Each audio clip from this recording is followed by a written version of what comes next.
All right. Well, it's wonderful to be back again this week with all of you, and I'm looking forward to the conversation tonight, focusing on the common good and the principle of subsidiarity.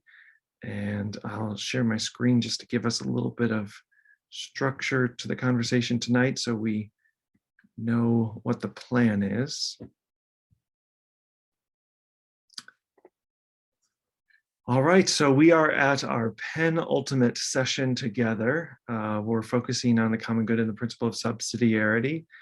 And I'd like to start with just hearing any reflections and connections from last time. And then we'll dive into the readings from the book of Acts and Paul's first letter to the Corinthians to hear what you notice about the first Christian communities. And then we'll turn to these two principles of Catholic social thought.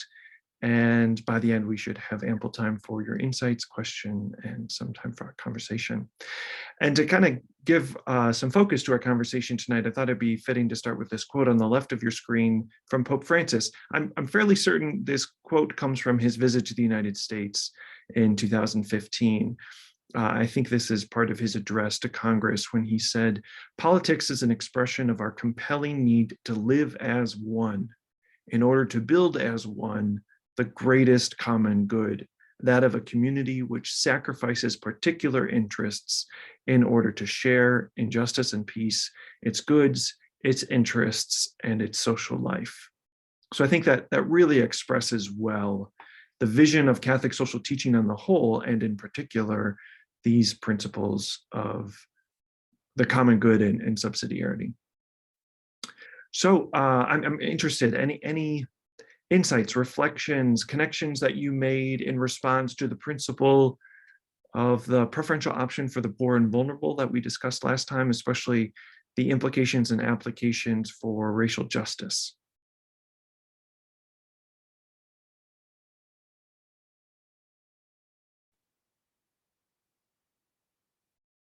Feel free to raise your hand or add something in the chat, including those who maybe aren't on screen. You're always welcome to chime in. Raise my hand. Oh, great. Mary Alice, are you ready to go? Yeah, I'm sorry. That's I'm right. raising my hand. We are in the process of working on the synod here in the Diocese of Brooklyn and Rockville Center. So many of us are involved in that. And the carryover from what we've been doing to what we've been thinking about this week is incredible. It just so supports what the Pope is trying to do, to have a church that begins from the bottom up and that sees the needs of all. The reading from Acts was just so pertinent to the whole question of who we are as church and what it means for us to be church before we talk about coming together to go to mass. And for me, my background is in liturgy, as you know, that's the problem. We go to mass, but we don't know what it means to live as church and to live what that whole question of the common good is about. So readings were fantastic. Thank you. Sure. Thanks, Mary Alice. Can you say something a little bit more about what it was about that image of being church in the book of Acts that really stood out to you? Well, yeah, here we are. We're called to share in the Spirit equally. Equally. We may have different roles to play, but we equally share, so that the smallest little voice needs to be heard. And of course, that's not what's happening. Yeah. No, I'm glad you noticed that in the book of Acts. And there's some dispute from biblical scholars whether or not this is an actual accurate depiction of what those early Christian communities were like, or if it was aspirational.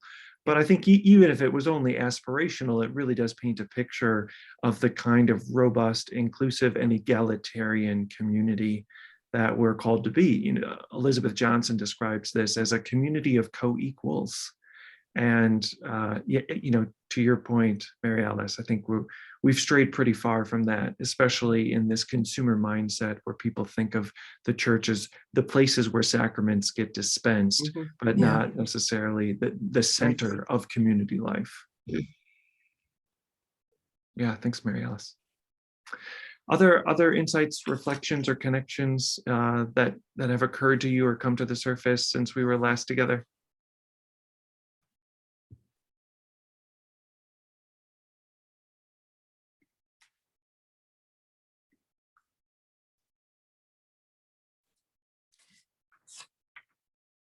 In a section from Fratelli Tutti, Francis quotes the bishops of Portugal. There's one in there that I loved. The earth is lent to each generation to be handed on to the generation that follows. What a responsibility that is, you know, and are we aware of that, or are we so self-centered that we're only thinking of us here and now rather than future? Yeah, thanks for that, Kathleen. I think, Pope Francis has a couple of addresses to social movements, especially in South America, where he talks about people who are involved at the local level in the grassroots as social poets. And it's some really compelling imagery that gets us, I think, thinking more about what it means for us to be weavers, to actually cultivate community and to think of, society as a fabric that we, as a tapestry that we are weaving people into relationship together, not just in dyads of I'm in relationship with you and your relationship with me, but how we kind of ripple this outward into a much more robust and inclusive sense of community, where there's a sense of belonging that is beyond just a shared interest or physical proximity, but it extends kind of a circle of compassion outward. And it reminds me of a conversation I got to have with Archbishop Desmond Tutu when I was in college. And he was at Marquette where I was studying, and he was sharing about his experience with the Truth and Reconciliation Commission in the wake of the apartheid system being dismantled, and trying to bring about some reconciliation in the wake of apartheid in South Africa. And he presented, the work of justice like an orchestra, and says that everyone has an instrument to play. And I have the rhythm of a corpse. I mean, I just don't have any musical talent whatsoever, and can't hold a tune, certainly can't play an instrument well. And so I kind of, I tested this analogy a bit with Archbishop Tutu. And I said, well, what about, someone like me? What could I possibly add to this symphony if I don't have any rhythm, then I can't play an instrument? And he came right back at me and he said, if the only instrument you can play is the triangle, which kindergartners can play, right? Like, if the only instrument you can play is a triangle, then play the hell out of the triangle for justice. And I think that that's really what Mary Alice is talking about, that in this vision of what it means to be church, everyone has a role to play, and no one can disqualify themselves or discredit themselves and think, oh, this is for someone else to do. Before everyone tuned in, I was talking with Elizabeth, who was mentioning that this topic on the common good and the principle of subsidiarity was a little perplexing, just given the scale of the problems that we're facing. Like, what can I possibly do? What difference can I make? And I think that, that temptation to despair is real. And yet at the same time, we have to resist it with everything that we can. Over the pandemic, I had the great privilege to spend time reading the Diaries of Dorothy Day. And it was just a tremendous grace to spend time reading what she wrote with her own hand as she struggled with her faith and struggled with how to serve people in need in New York City, which she did, every day of her life as an expression of her faith. And And Dorothy Day has this line. She says, "No one has any right to feel hopeless. There's too much work to do."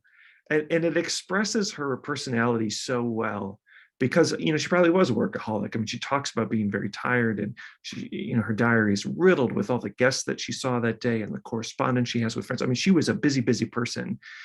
And in fact, in being able to, listen to the accounts of people who knew her well, whether they were friends or her granddaughter, she wasn't always the nicest person, probably because she was a little overworked and didn't get enough rest and leisure. And that can certainly drain the batteries, and you can't pour from an empty cup. But I really appreciate and admire that commitment in Dorothy Day, that despair just isn't an option, that there's just too much work that we should be doing. So it just means that we've got to keep putting one foot in front of the other. And in all the time I've spent in Central and South America, that's a phrase I've heard so many times, poco a poco. You just do the work little by little, step by step, and realizing too that you're not doing it alone. And I think that's what I appreciate so much about that image of justice as an orchestra that Archbishop Tutu gives us, that it's not me just playing the guitar by myself and hoping that it sounds good. It's part of something grand that is only enriched because of all the people who contribute to it. And it would be impoverished if people opted out, or if they said, "Oh, I don't have anything to contribute." And I think, going back to your point, Mary Alice, that's what we have to recapture with being church, that when people just kind of shrug their shoulders and say, I don't need this, or it's not giving me anything, that's a failure not only in our understanding of what it means to be church, but it impoverishes the church greatly when people just decide they have nothing to contribute. And I think, the people in power, the people who are making decisions, they have to find more ways, not just to include people, but to empower people, to give them opportunities to see themselves as partners in mission and not just, service recipients. Arlene and John, I see your hand is up.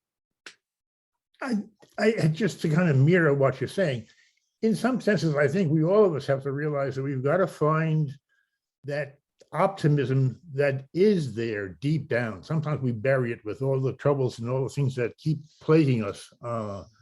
But we have to find that. And then I guess, like, to be the Dorothy Day, to just say, I'll do another thing. I'll do another thing. Because the fact is, we don't see a lot of incentive from those above us in leadership to do that. But I think the fact is, we have to do that. We see that. And certainly, I think the Pope sees that, but I don't know that a lot of people between he and us do. But we've got to dig up that optimism and say, you know what, the heck with it. It has to be done. And here's another thing I can do and add on to the scale of moving this thing in a direction. Yeah. John, I think you're exactly right. And I think when we see that we're doing this together, that we're part of a movement, that kind of puts some wind in our sails, because social change happens at the speed of relationships, and relationships move at the speed of trust. And so really, the invitation here is to figure out, how do we cultivate the kind of safety and trust, the sense of mutual respect and co-responsibility that are essential ingredients for creating social change. Mary Beth, I see your hands up.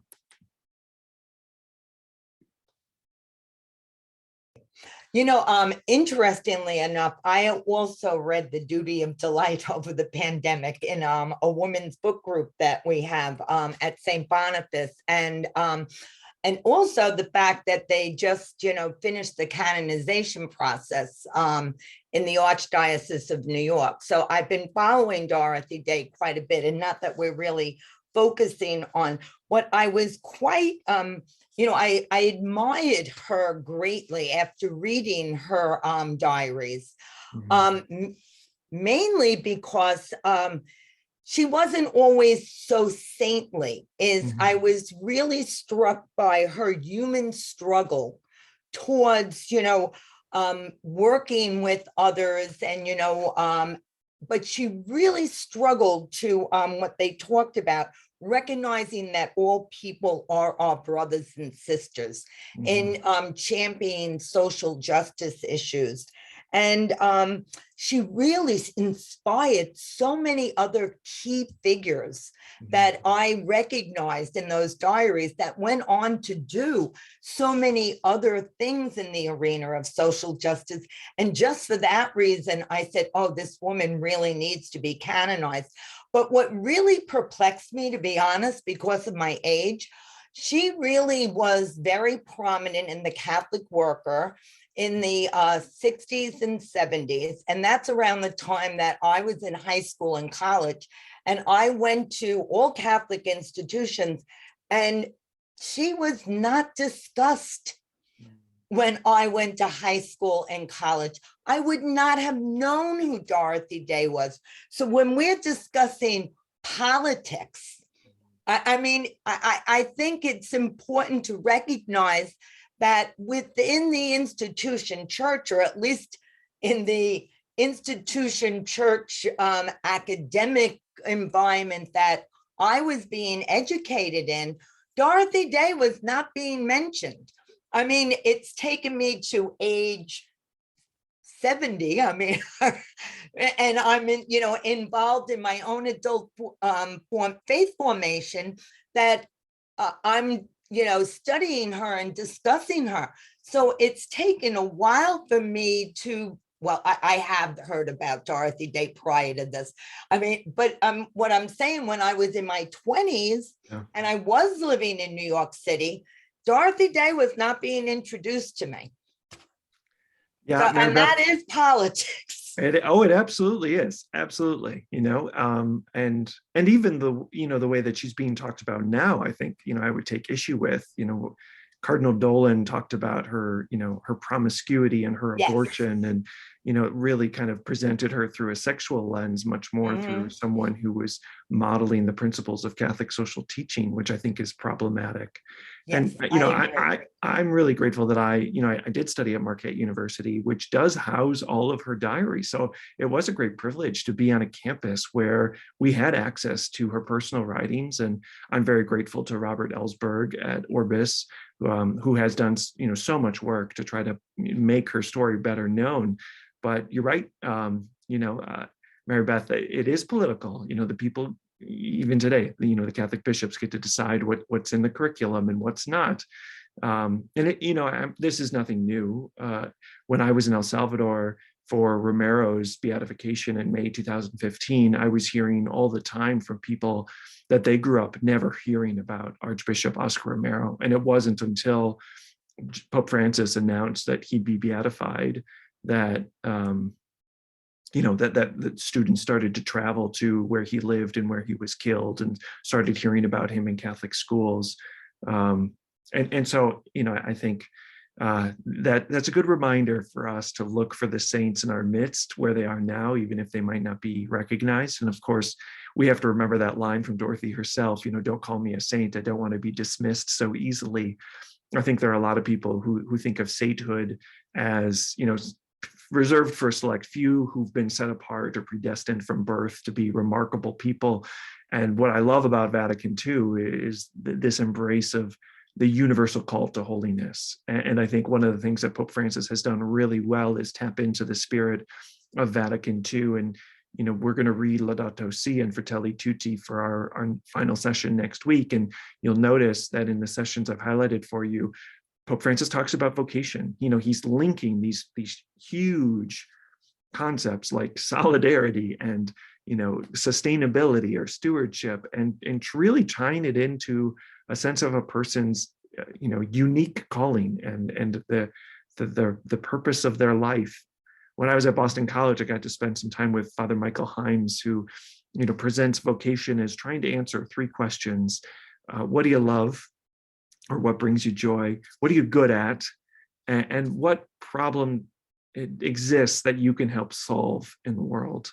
And I think, the vision of Catholic social teaching is that people come to see their vocation as a way to live out these principles exactly where they are, and to do it according to their means. So reflecting back to last week on the story of the Samaritan, just reminding ourselves that, we're expected to go and do likewise, no more and no less. And so is everyone else. And to do this together, creates this vision of collaboration that hopefully you noticed in these biblical passages that I flagged for you. So Acts 2 and 1 Corinthians 12. And I wanted to remind you too of that image of koinonia that I talked about at the very beginning of our time together. You know, koinonia is typically translated as community, but I think it's better translated as partnership. Partnership not only in the sense of collaboration, but implying partnership with the Holy Spirit. You know, the word for the Holy Spirit in the Christian scriptures is the word dynamis, which is where we get the word for dynamite. You know, when the Christian scriptures talk about the Holy Spirit, they're talking about the presence and the power of God. And that's what it means to be church, Mary Alice, right? Like to tap into, to be the presence and power of God exactly where we are. And so I'm interested in just hearing, what did you notice in these two passages, especially as it relates to the principle of the common good or the principle of subsidiarity? Eileen. Well, it was funny when I was reading Acts, I thought about, you know, how we only hear what we want to hear. And so we're talking about all the people were flabbergasted by the apostles talking in tongues. And so how could this be? And I think myself at times when I've been with people and we've gone to the same lecture or seen the same thing, and I'm saying, were they in the same room as I was in? And so that how do we filter what is being presented to us or what is we're being exposed to? This morning, I don't know how many people get gratefulness, which is a morning reflection. And this morning they had this article, the service berry. And basically what it was talking about, I can try and put it in the chat, the link to it, because I said, oh my God, this is like what we're talking about. It's in terms of looking at the economy. We are based on a scarcity economy versus an abundance economy. So we're always worried that if we share a piece of the pie, I'm going to get less. Everything is built on this whole business of scarcity. And they quotes this one thing about the Brazilian rainforest. Somebody went hunting and then came back, and the game that the hunter had gotten was so huge. And so I guess the anthropologist, whoever was there, asked, well, what are you going to do with this catch, this game that you had is too much for your whole family? How are you going to store it? That's what he says. And so the man looks at him and says, store it? It's like this was a foreign word. He says, I'm going to store it in the belly of my friend, because what they were going to do is they were going to share all of this versus just, keeping it for himself. But that's the idea of abundance, that just because you share doesn't mean you get less. And so I think that it just made a lot of sense to me in terms of trying to reevaluate how I do things. As I went to Costco and filled up my freezer today. So, but anyway. Yeah, I think you're pointing to an important difference between the United States and much of the West, which operates with an individualistic anthropology, and what we see, especially in South America and in Africa, which is a much more communitarian anthropology. And I think earlier on in our time together, I mentioned the African concept of Ubuntu. I am because we are. That's radically different than how we understand what it means to be human in a North American framework, where we have this rugged individualism and you're right, Arlene, a whole lot of scarcity, which of course makes us not only a little bit more selfish, but it also, I think, fosters a sense of distrust and competition between people. And you can't have a common good if there's distrust. And so I really appreciate the anthropological point that you're making. And, for next time when we read Laudato Si and Fratelli Tutti, Pope Francis dedicates the opening chapter to those encyclicals, to condemning kind of the warped cultural anthropologies that contribute to overconsumption, which affects the environment, but also that scarcity mindset that sees other people as a threat or as an obstacle, and not as, the sacrament of our neighbor. Going back to that line from C.S. Lewis that, next to the Blessed Sacrament, your neighbor is the holiest object presented to your senses. Someone that not only that we can share with, but we can receive from, that our neighbors have a lot to teach us if only we would listen. Anyone else with a response to one of these passages? Mary Alice, you're muted. The partnership between humans and the Holy Spirit is so significant here, because I don't think, certainly it's been part of my life that I don't see the power of the Spirit as present among us and motivating this, so that the push toward we do all things in common, we're not alone as humans. We're doing it in the power of the Spirit. And somehow that's not getting through. Yeah. Well, and I think, to really sit with that image of Pentecost, where the Spirit is poured out, and it's not just to Peter, it's not just to one or to some, it's poured out to all. I think, that you see a little bit of scarcity mindset in the church, maybe, where there's clericalism, or people who are holding on to the reins of power very strongly. And sometimes it's clergy who are doing that. But I worked in youth ministry at a couple parishes before leaving for grad school, and it's also people who have their pet projects or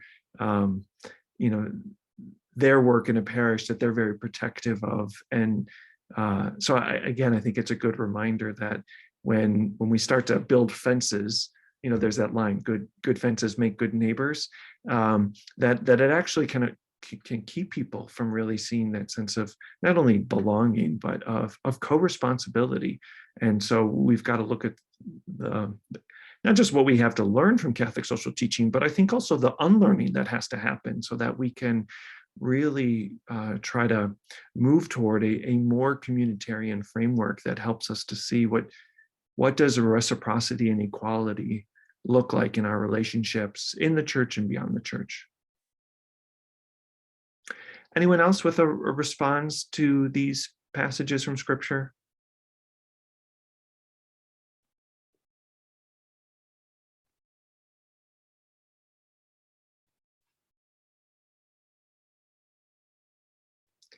Of course, anyone is welcome to share if you want to use the chat.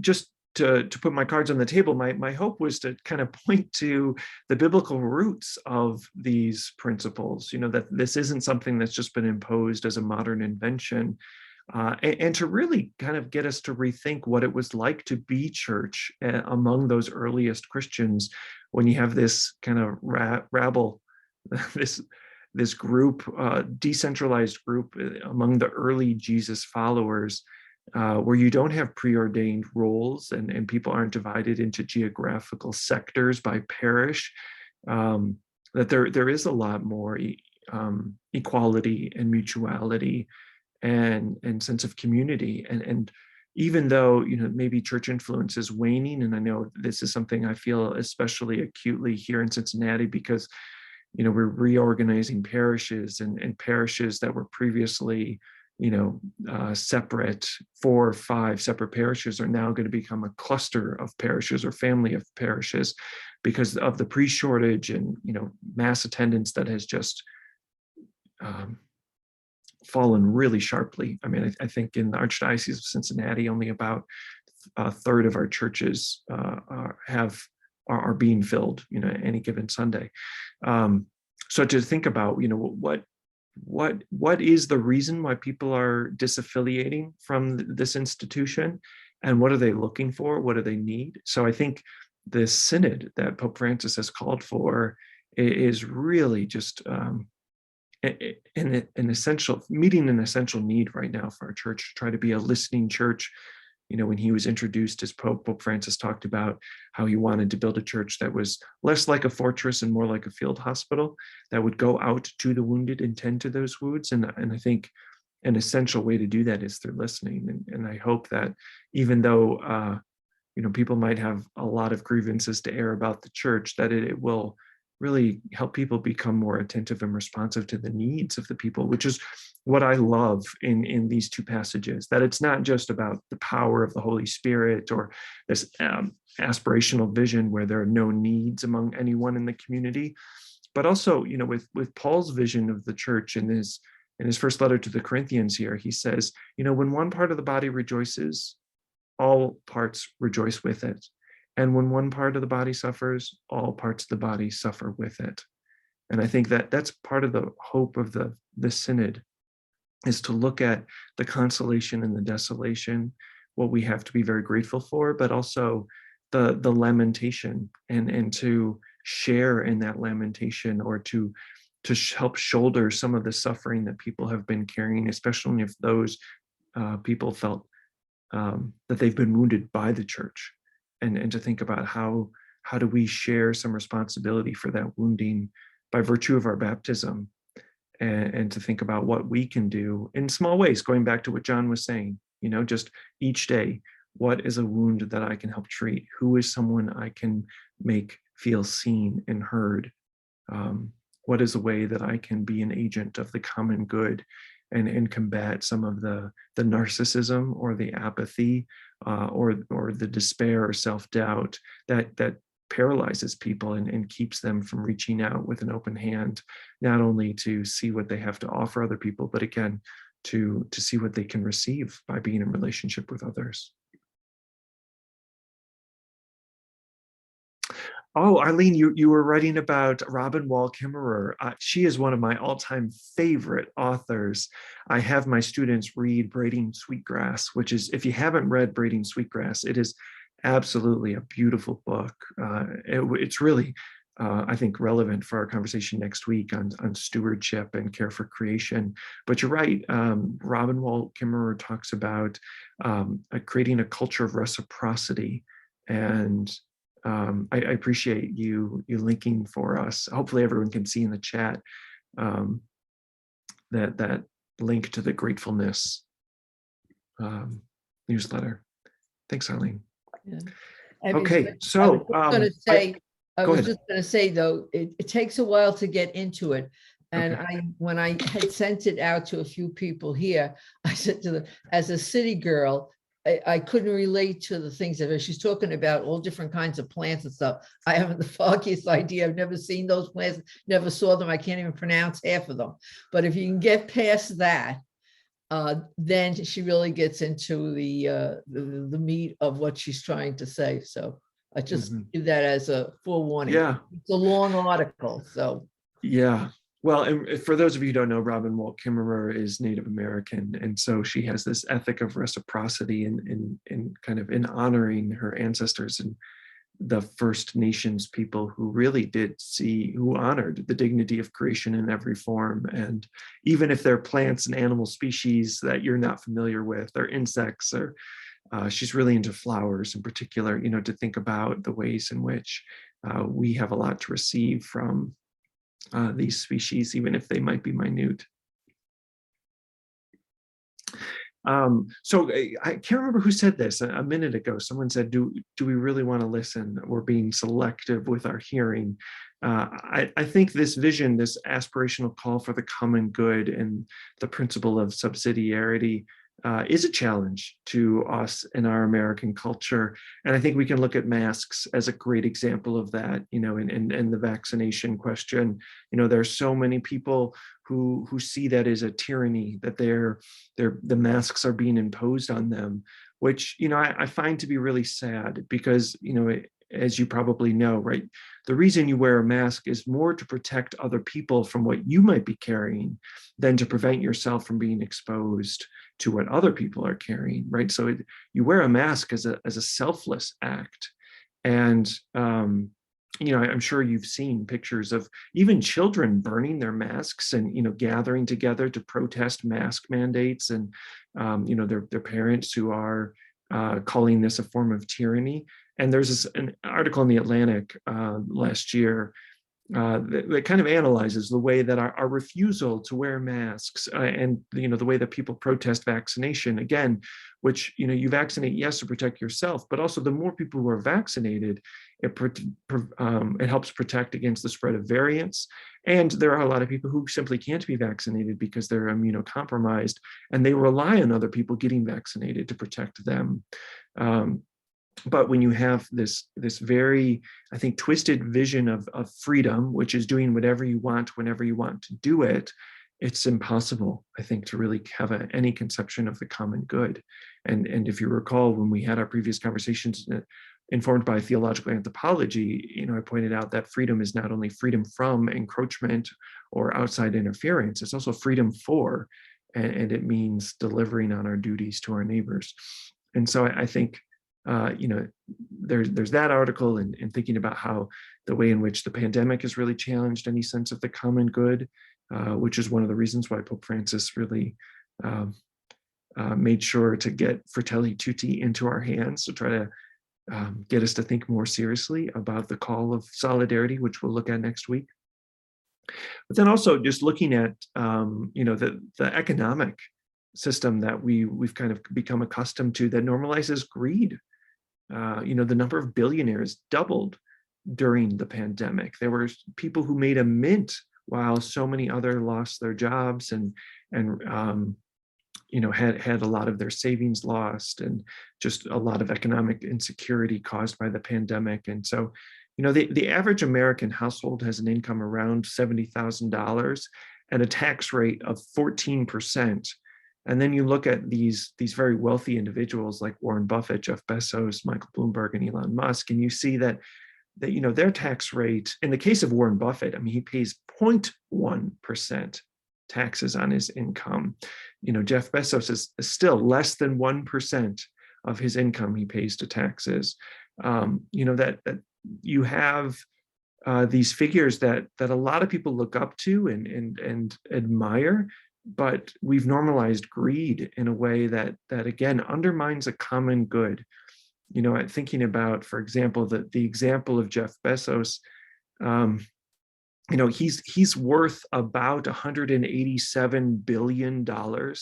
He spent $5.5 billion to go to space for 5 or 10 minutes. I mean, to think of what we could do with that $5.5 billion, especially given, you know, how many, I mean, tens of thousands of Amazon employees don't have, not only don't have any healthcare benefits, but rely on welfare or Medicaid to make ends meet. You know, a lot of people say, well, Amazon workers get paid $15 an hour. That's a great wage, but they don't understand that they're contracted employees. They're not full-time employees, so they don't get any healthcare or benefits. And they're not teenagers or people in their 20s who are single. I mean, most Amazon employees have a family and they're trying to provide for their family. So $15 an hour doesn't go very far when you're, you know, trying to feed your family, or if your children get sick, or if your spouse gets sick, or your partner gets sick. And so, you know, for $500 million, Jeff Bezos could deliver healthcare to every single Amazon employee he has. But instead, he's going to spend $5.5 billion to go to space. I think that points to a kind of a soul sickness in our society when we put these people on pedestals and they're causing so much suffering, right? That this is a model of exploitation that we've just normalized, because Jeff Bezos is able to make these billions of dollars because these people make such little money, and because he's not paying for the infrastructure that he relies on. You know, think about that little bit of money he pays in taxes. that's not nearly enough to compensate for all the roads, bridges, airports, all the shipping, right? Like all of the infrastructure he's relying on that our taxes are paying for. So I think this is important to really set up a vision of the common good so that we can think about it both in terms of, benefits and contributions. Because I think in this economic model that we have in front of us, the system isn't broken. It's designed to work exactly this way so that the people with capital get more capital and the people without capital get squeezed out. So my hope is then to kind of turn toward this vision of Scripture, and I don't know if you saw this image on the left here of someone who chose not to play by the rules and take a piece of pumpkin pie however they wanted. This was an image I saw floating around Thanksgiving and Christmas around the mask and vaccine issue, right? Like the people who say, it's my body, it's my choice. Again, that's a pretty warped vision of freedom, right? Like you wouldn't say that about running a red light or running a stop sign, right? You wouldn't say that about, the workers who are preparing your food, whether or not they want to wash their hands. If it's their body and their choice, should they be able to decide whether or not they wash their hands if they're preparing your food? We've got to think about how other people are impacted by the decisions we make, and certainly we know that we're impacted by the decisions that other people make. But I happen to like this image of the pumpkin pie because it shows that freedom has to be ordered to justice. And when people think of freedom as doing whatever they want, whenever they want to do it, it does an injustice to other people who have to suffer the consequences because their piece of pie is less than because someone decides to be greedy or selfish. So when I was in graduate school, I actually was able to take a seminar on the common good with David Hollenbach, who's a Jesuit priest and really one of the foremost thinkers on this subject. And it was a delight to spend 15 weeks on the common good. Unfortunately, we don't have 15 weeks to spend on it tonight, so I'm going to try to move quickly. But one of the things that I really appreciated about David Hollenbach's approach to the common good is that, he started with philosophy and looking at the Greco-Roman vision of what it meant to be a civilization. If we go back to Rome, the republic comes from the Latin term res publica, which means the public thing or the shared thing. The republic, the vision of government is to figure out how do we share life together. And of course, even before the Romans, you have the Greeks who create this vision of the polis, the city, which again, that's the root of the word polis, and it means the people. So it's not just about power. It's not just about Washington, D.C. or elected officials, right? The common good is reference to the people and figuring out how do we share life so that all can flourish. And this is a vision that, pervades Scripture. And one of the thinkers that has really shaped my thinking on the common good is Rabbi Jonathan Sacks, who just passed away last year. But Rabbi Sacks writes extensively about this vision of what it meant for the Jewish people to be a covenanted people and how the common good is really rooted in the Hebrew Scriptures. And so I just wanted to point out a couple of things for our to kind of foreground our conversation in response to the magisterial documents on the principle of the common good. So a lot of the first half of this slide really is informed by Rabbi Jonathan Sacks. And he points out that in the Hebrew Scriptures, love really understood as loyalty, that the way you love God is through loyalty to Yahweh, and that justice is understood as delivering fidelity to the demands of a covenant between God and Israel. And one of the things that I learned from Rabbi Jonathan Sacks is this phrase tikkun olam, which comes from the Mishnah, that it's this vision of what does it mean to be a good Jew? It means to mend the world, to really deliver on this prophetic vision that we get, especially from the prophet Isaiah and Amos and Micah and Jeremiah. That is that what God wants us to be religious by being ethical in how we treat others. And so I have just a couple examples here on this slide, which I think we can think of. these lines. Amos 5 is a very famous line. It's one that Martin Luther King loved to preach, where he talks about justice rolling down like waters. And Amos says, I despise your gongs and your ceremonies, right? Like, I don't care about your empty rituals. I care about the way that you show your fidelity by the way you treat one another, and especially the stranger, the widow, the orphan, those most in need. And I think, this is not obviously exclusive to the Hebrew scriptures, because if you are familiar with the letter to James, right, there's that famous line in the second chapter where James says that just as a body without a soul is dead, so faith without works is dead, right? That this isn't about piety in a way that's private. It's about delivering on what we owe the sacrament of our neighbor. There's that line from Mother Teresa, my love for God is only as great as the love I have for the person I love the least. So thinking about, those who are not just easy to love, but the ones that are hard for us to love or to receive their love, what does that say about our relationship with the God who delights in them and delights in us in a collective sense? I also learned from Rabbi Jonathan Sachs this phrase, the Darkai Shalom. Shalom we translate as peace, but I think that's an impoverished definition. Shalom really means the fullness of life in balance and harmony for all. So it's the conditions under which everyone can freely flourish. I think shalom is a beautiful image for the common good, creating the conditions for personal and collective flourishing. And so the Darkai Shalom are the ways to practice peace, to be a peace builder, if you think of the Beatitudes. And Rabbi Sachs points out that this isn't just restricted to Jews within Jews, that Jews were expected to be able to find peace amid pluralism, or amid heterodoxy, that there should be a diversity of beliefs and practices. And Rabbi Sachs points to the prophet Jeremiah in that passage in chapter 29 in particular as a way of showing that we're called to model right relationship, not only on an individual level, but even between nations. That this is a vision for cosmopolitanism and not conformity. And then, of course, we've got these passages that we're very familiar with in the Christian scriptures.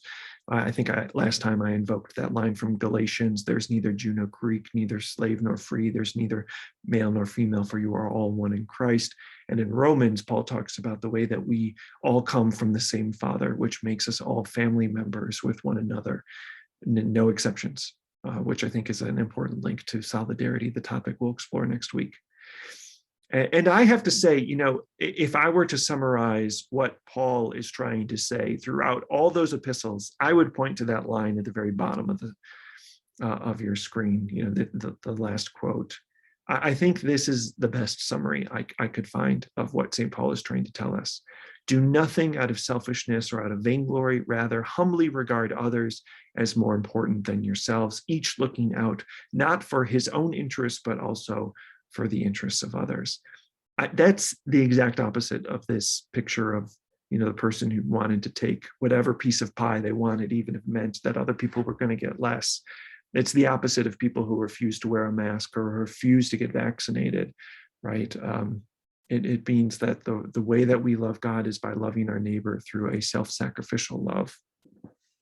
And the image that I've added to the screen on the left is a kind of pottery that's popular in Japan. It's called Kinsugi Pottery, where they actually take pots and break them intentionally and mend them together with gold.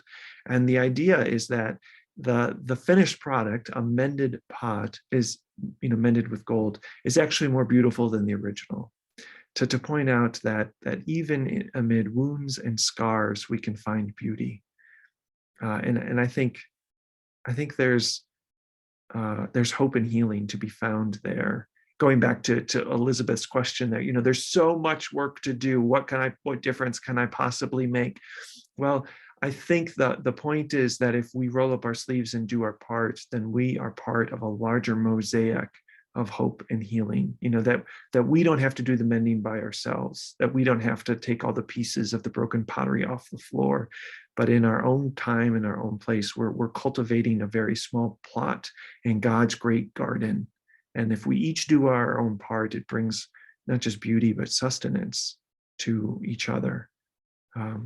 St. Augustine has a line where he talks about that he's reflecting on the martyrs in the early church, and he says that Christ shines through their wounds. And I think that that there's a lot there to think of. Even our sources of division or distrust, they're not just things we should shake our fist at, but look at what's the hurt that's hiding there. What's the woundedness that's feeding into the distrust or the self-doubt or the contempt or the disdain?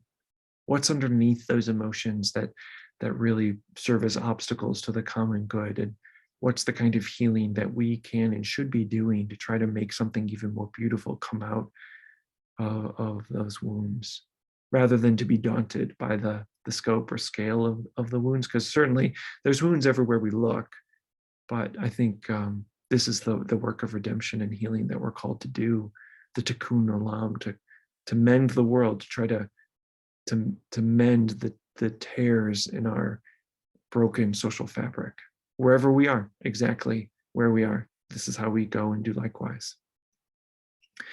Okay, so to get some clarity on what we're talking about tonight, what is the common good? So I gave you a couple passages. I think those passages I asked you to read in Laudato Si give a really clear explanation of the common good. And what I appreciate about Pope Francis's definition of the common good is he links it to the global. This isn't just about a domestic vision of the common good, or one that's parochial or provincial, that has narrow self-interest, but something that's trying to consider all of creation. But it's also intergenerational, and I think that's really important. I love the way that Pope Francis highlights that this command to love our neighbor as ourselves includes our future neighbors. The neighbors that we that aren't yet born, and to think about what we owe them.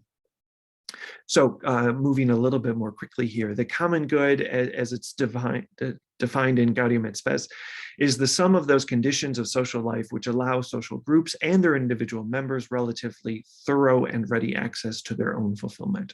So I think about this as delivering on the vision of human rights and responsibilities that we talked about in our second session together. So thinking about what are the conditions that people need to flourish.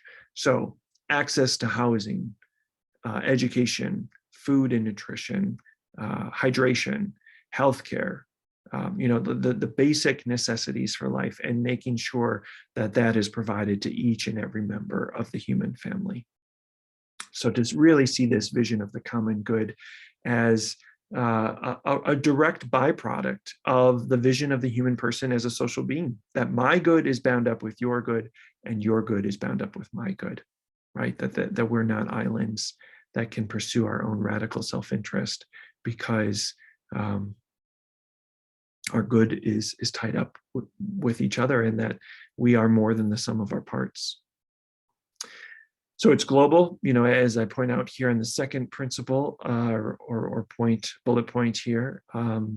So when you hear something like America First, that it just contravenes a vision of Catholic social teaching. We can't ever justify national priorities ahead of neighbors in other countries, because their lives are just as sacred as ours, and their rights are just as precious as ours.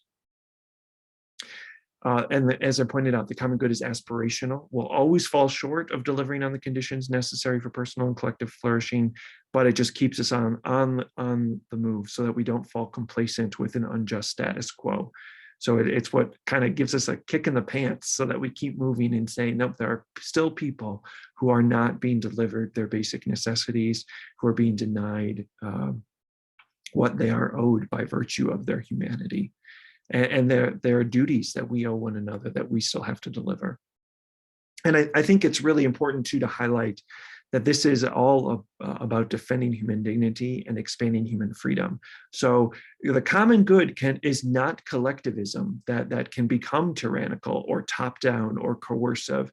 And that's really important because, if you remember from our very first session, I pointed out that a lot of people mistakenly understand Catholic social teaching as a third way, as an alternative between collectivism or individualism, that it's kind of a middle way between liberalism, that prizes the individual, or Marxism or socialism on the left. And that's not true, right? If you remember, Pope John Paul II says the church is an expert in humanity, and the vision of Catholic social teaching is trying to call people to the work of delivering on the fullness of life for all. And so this means defending human dignity and delivering on human freedom. So we're trying to move people through moral suasion, right, to encourage and invite, not to cajole or coerce. And the moment that we start to think that the answer is in, just mandating good behavior, we've kind of wiped out dissent, or the ability to raise questions, or we missed out on the ways that we might be operating, and probably are operating, with ignorance and bias. When I was writing my book on the ethics of encounter, and how we try to form people for the culture of encounter that Pope Francis is trying to build and has championed throughout the 9 years of his pontificate, I spent a lot of time researching implicit bias, which is just fascinating, right? Because it's implicit, it's precognitive, it's there even without our consciousness. And a lot of it is just ingrained in our environment, right? Like if we're surrounded by people who are white or people who are straight, we just think that that's normal without thinking about the ways that can make us blind to the experience of people who aren't white or who aren't straight. And so I think, the emphasis on freedom and on dignity reminds us that we always have to be open to evaluation and revision, that we don't have it right yet. And that moves us to a methodology that embraces dialogue and collaboration, especially so that we can learn from the perspective and experiences of others, with special emphasis and care and priority for those who are marginalized, vulnerable, or excluded. Because again, going back to the story of the Samaritan, when what we see depends on where we're standing. And if we're standing at the center of status and privilege and power, what we see is very different than when we're standing in the ditch with those who've been beaten, robbed, and left for dead, who don't have that security and status and power taken for granted. So above all, what I want to point out is that the common good is a moral standard, right? It's a measure. So it evaluates our choices and policies, our systems and structures. That makes us ask, how are we contributing or delaying or denying social justice? And I think it's a great link to that very popular line from Pope Paul VI, if you want peace, work for justice. The common good is the vehicle for how we get to justice and how we build a world that is marked by greater peace and less violence. I think, for my part, the reason why I wanted to link the principle of subsidiarity here and not with the principle of participation, where it's oftentimes linked, is because the common good, especially when we talk about it as a global reality, it can seem just too big. And that reminds me of what Elizabeth was sharing earlier about her experience going to the theater in New York and seeing all the people who are unhoused. And, there are a lot of differing opinions and what should you do when you encounter someone who's unhoused. Pope Francis has been adamant that if you ever see someone who's unhoused, you should give them money, always, no exceptions, right? Like that's an act of kindness.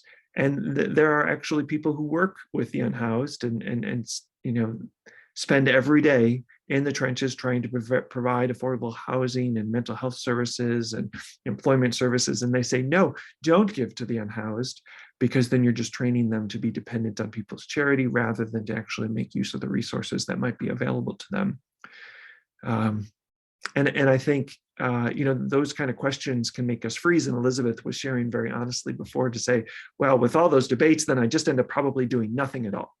And I think there are a lot of people who can relate to that, to just say, not really sure what the right thing to do is here. I don't know if this person is going to use this money for food or for drugs, so I'm just not going to give them.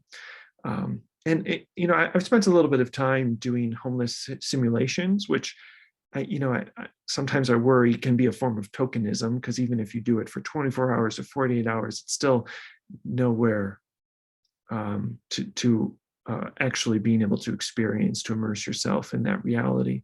So it's only a simulation. But I do have to say, one time when I was able to do this in Washington, D.C., I think that the hardest part of the experience were all the people who walked past me as if I wasn't there. I wasn't asking for handouts, but I was looking just for something to break up the isolation. Being unhoused is so lonely. And as I've mentioned to you before, you can't tell because we're all gathered on Zoom, but I'm 6'5" and 230 pounds. You can't miss me. And yet, when I was doing this homeless simulation, I lost track. It was 99% of the people I encountered who either looked right through me or looked right past me, or who intentionally looked away from me. Almost no one looked me in the eye.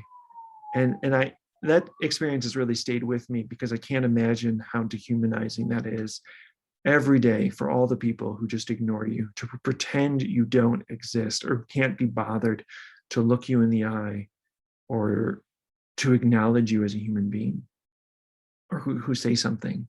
So going back to Elizabeth's question, what's the right thing to do? I think sometimes it can be situational. I think there's a good argument that you should always give. I think there's a good argument that you should sometimes give. And maybe you could even make a good argument that you should never give, if you can offer people encouragement to then actually make use of the resources if they have access to those resources. I know that the Jesuits that I've gotten to know quite well, they're usually in the habit of having gift cards on them, so that someone can walk into a Starbucks and be treated with the dignity of being a customer. They can use the restroom, they can get a hot cup of coffee. And I really like that model that you're saying, all right, I want to provide you this kindness. I want to help you exercise some agency. And I think that's a really great model. But I would say, just from my own experience, whatever you do, at least look people in the eye, at least say hello. How are you doing? Treat them like a human being. Treat them like you would want to be treated. Like there's that golden rule: treat other people the way that you would want to be treated.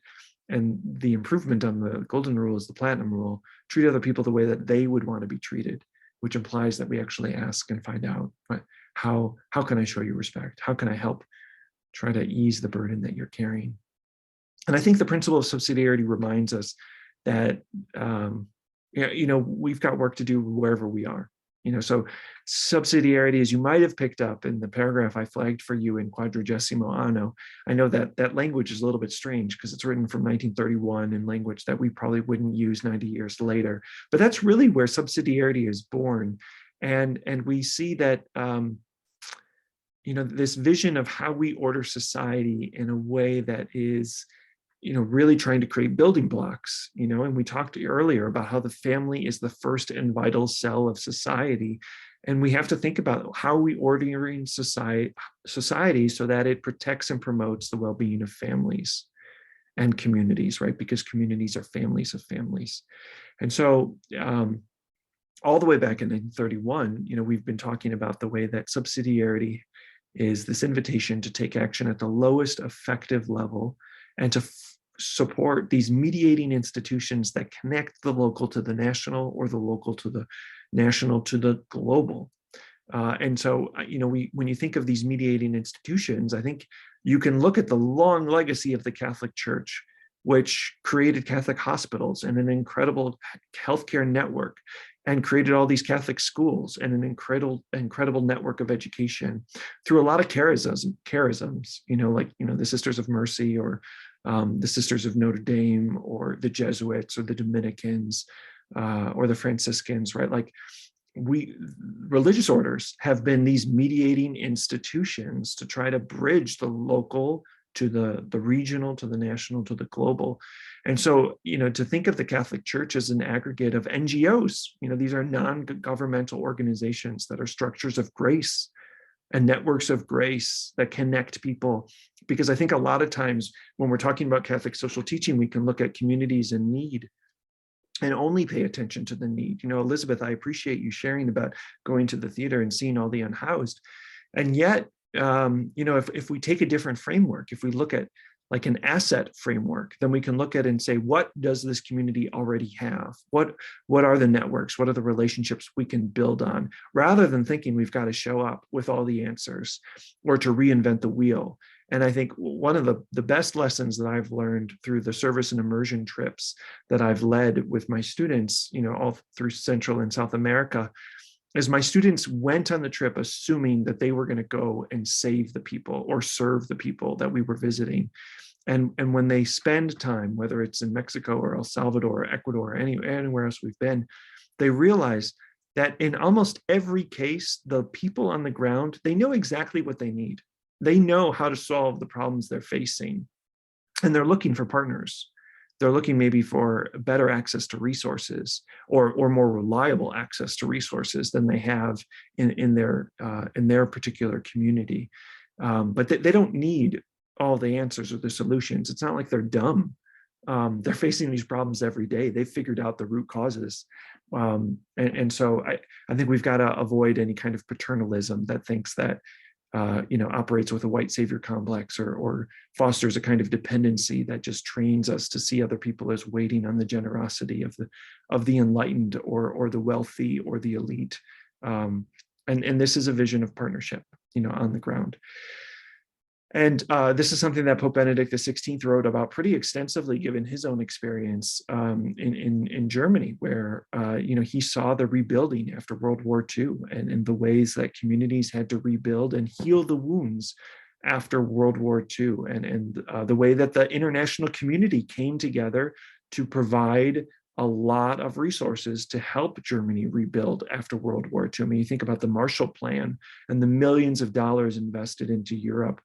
When I studied abroad in Europe, I was just flabbergasted how many buildings, how many churches are still charred by the smoke of bombs from World War II. I mean, the wounds of war are riddled everywhere through Western Europe. And I imagine that's their intention. Those scars of war are left intentionally to remind people of the horrors of war. I studied abroad in Spain in 2003, right after the invasion of Iraq. And I was told by my professors that when I could, I should pass as Canadian so that I could avoid the anti-American sentiment that was spreading over Western Europe because of America's unilateral invasion of Iraq, that America jumped to war with Iraq when Western Europe had seen the scars of war and was very reluctant to pursue war.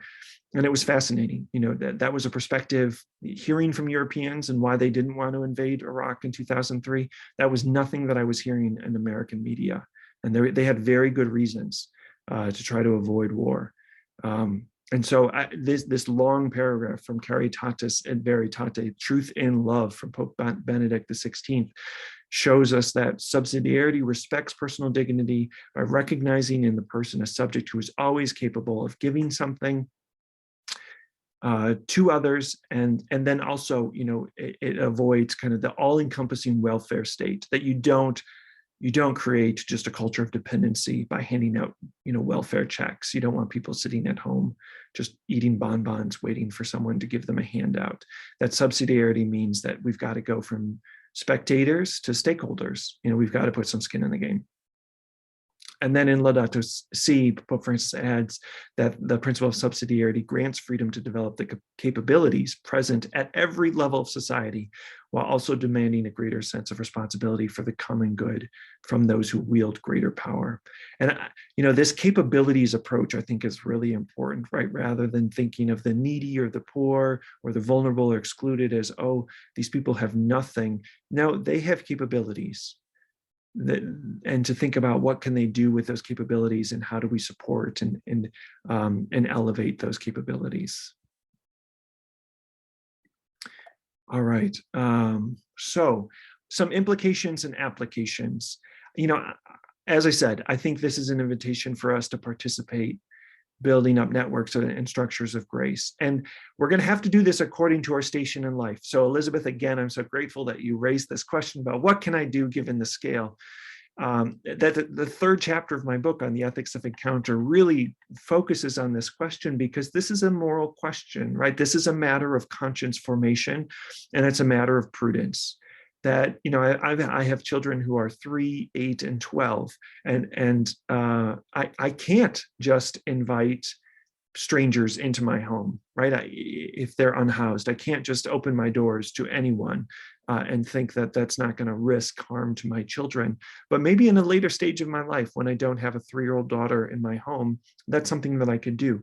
But that just because I can't open my home to perfect strangers doesn't mean that there aren't other ways I can give, whether that's collecting donations, whether it's food or clothing or money, right? So thinking about the virtue of prudence as what is fitting for my station in life. And someone who doesn't have little children, or someone who doesn't have dependents, whether maybe it's an elderly parent or a sick relative, that maybe gives them more freedom or more availability to accompany, to serve, and advocate for those who are in need. So I've given you some examples. We've already talked about Dorothy Day and the Catholic Worker. It really was a great joy to read about, through her diary, how she came up with this vision with Peter Morin, to build these Catholic worker houses of hospitality. She talks about the duty to delight in other people, that this is a place for people to come together, to break bread in liturgy. I mean, Mary Alice, this is the vision of liturgy, right? Like to feed people who are hungry, right? God is bread so that we can be fed and feed other people, right? That's that great line from St. Augustine, become what you receive, the body of Christ. So it's not just something we do at church, right? It's what we should be doing all week. And so, trying to be agents of hospitality. And so I just have a couple examples here on the screen. And I'm going to stop sharing for a second and play a video, just because I think it illustrates really well what I'm talking about. So I'm going to play for you this video this is Rick Jones from Catholic Relief Services in El Salvador. And he was interviewed by 60 Minutes because of the humanitarian crisis at our border. There's so many people from Central America coming to the southern border, and there are a lot of people who don't understand why they're coming. They think they're coming to steal our jobs. And I think this is a great illustration of the principle of subsidiarity, because Catholic Relief Services is actually walking with these Salvadorans to figure out what's going on in their life to cause this kind of displacement. And here's Rick's answer in through the relationships that he's built with Salvadorans. El Salvador is one of the most violent countries in the world, and we know that violence is a principal driver of immigration. For every 10 homicides, 6 people leave the country. For every 10 homicides, 6 people leave the country. That's right. And so we're talking about people under massive amounts of pressure. They're not thinking about gaming a system. They're thinking about preserving their life. And when you combine that with climate change and drought, and we've had drought 5 out of the last 6 years, farmers can't feed their families. And what we know about that, it's a cumulative impact where farmers in the first year of a drought, the whole family just eats less. In the second year, they start to sell their household assets, the kitchen table, any furniture they may have. The third year, they leave. They're not thinking about the wall or the US policies. They're thinking, my children are going to die if I don't do something. We're standing here, there's a bunch of young men behind us. How much opportunity is there to get a job? It's almost like there's almost no opportunities to get employment here. We have run a program that helps young people, train people, and we know that you can get jobs, but we still haven't recovered from the 2007 financial crisis. And so most young people end up working in what they call the informal sector, where they get paid $2 a day and you can barely make ends meet with that. And so people think, you lose hope after a while and think, I don't have any other choice but to go elsewhere.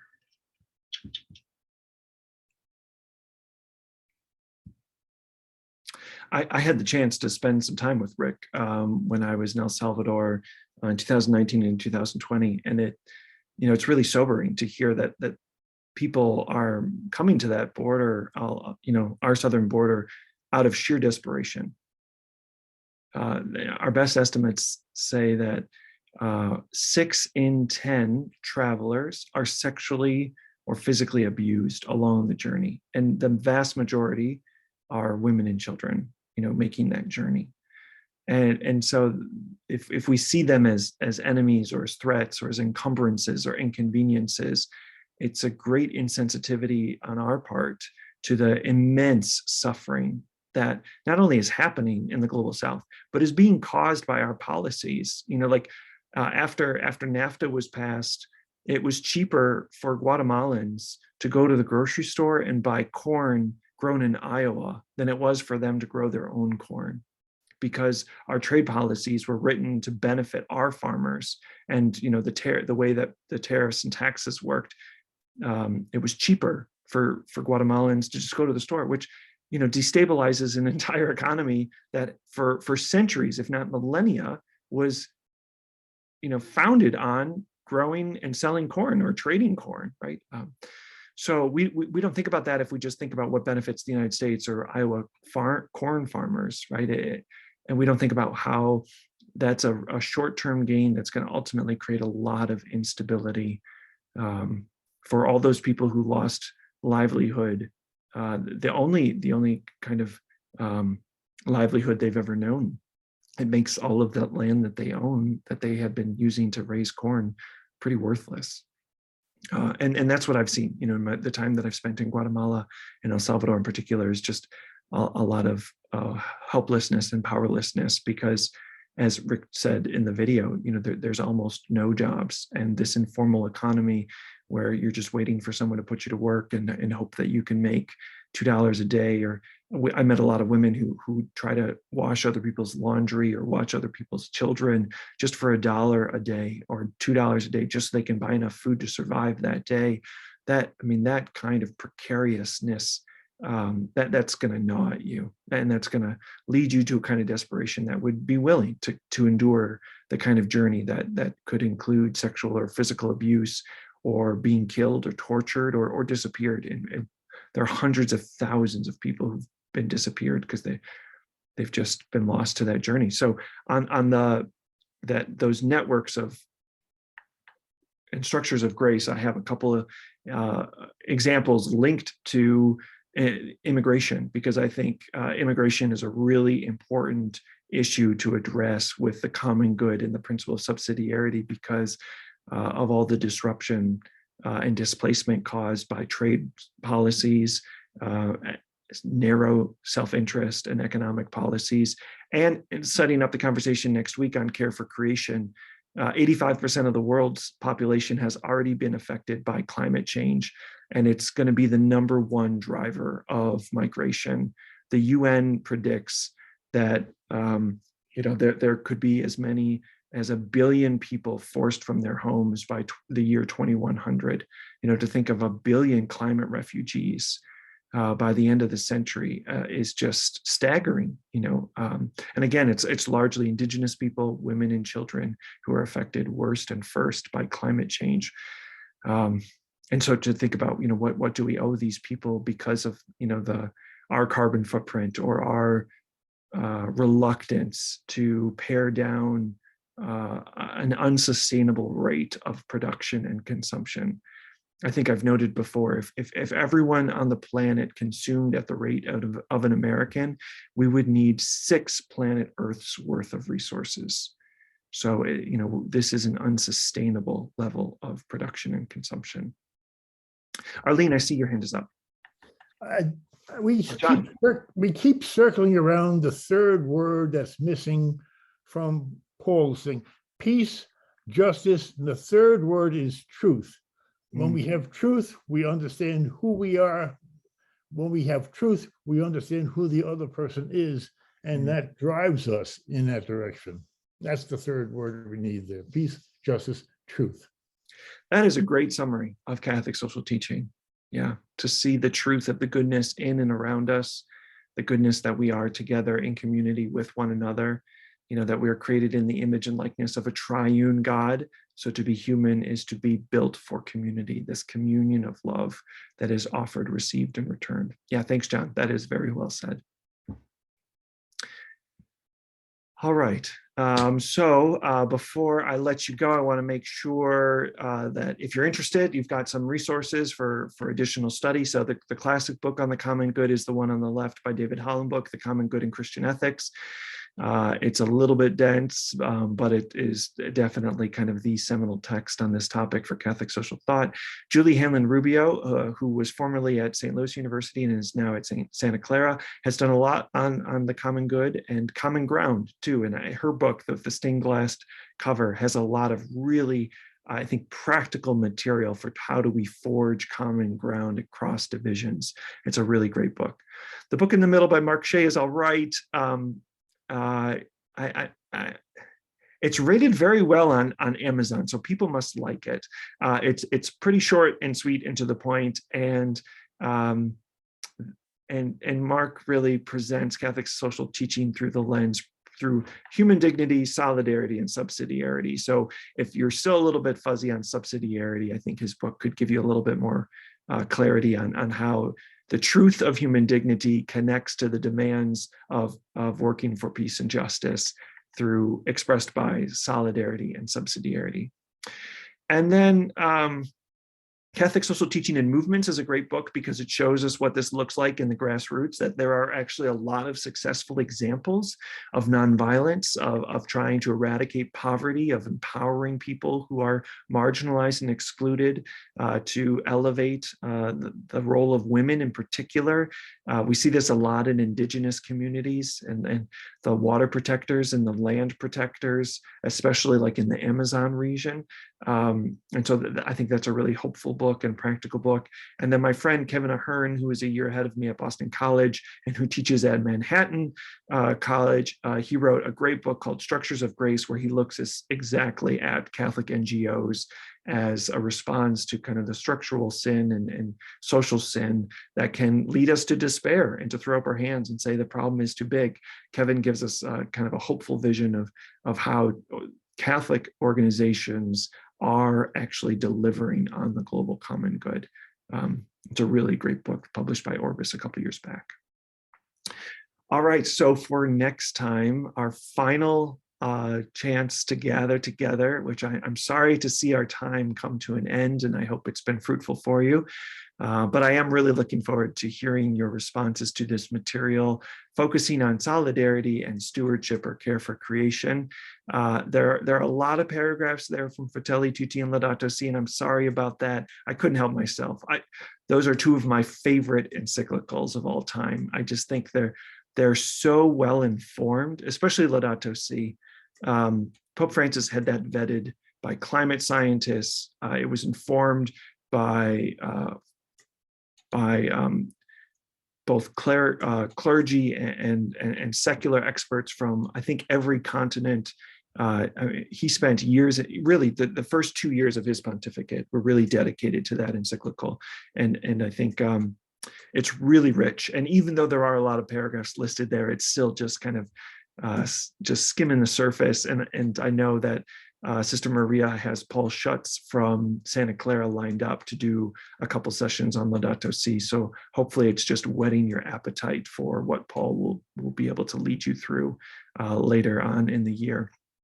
And then, Fratelli Tutti that just came out in 2020.